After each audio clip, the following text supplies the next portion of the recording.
And I wanted to be clear, I wanted to start with the mission of state boards of education from the national level. State boards of education are integral to the governance of public education in the United States. So you are integral to Connecticut. Operating as a lay body over state education are intended to serve as an unbiased broker. And I'm going to emphasize unbiased.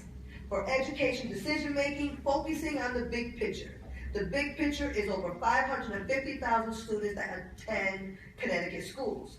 Out of that 500 and something, you have over 200,000 that attend some of the lowest performing schools in the state of Connecticut.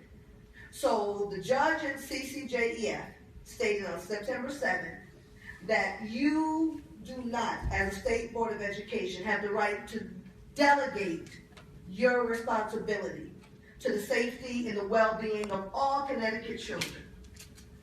So, Mr. Taylor, I'm not going to focus on you, but I do want to emphasize that your comments on January 4th were inappropriate because you put black and brown children and parents, especially of color, very concerned when you saying about creating ghettos in Stamford, Connecticut, when you were speaking, to Fairfield, when you were addressing racial imbalance. Instead of seeing diversity as enrichment, your comment was stereotypical. I'm disappointed with the board because you allowed him to say it without checking your leader.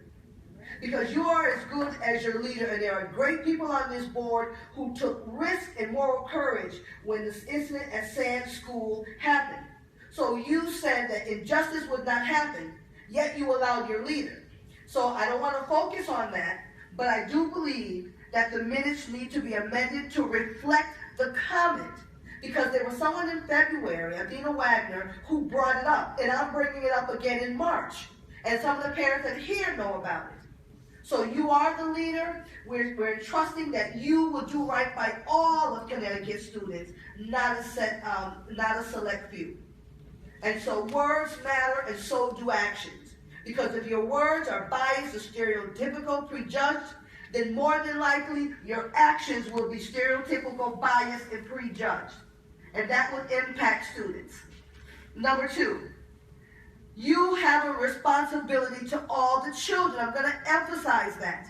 I watched the Commission on Children yesterday, where you got Hartford not reporting abuse and neglect. And that was just a random sampling.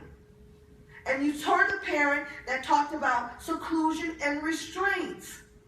So you need to put a position statement or call a meeting or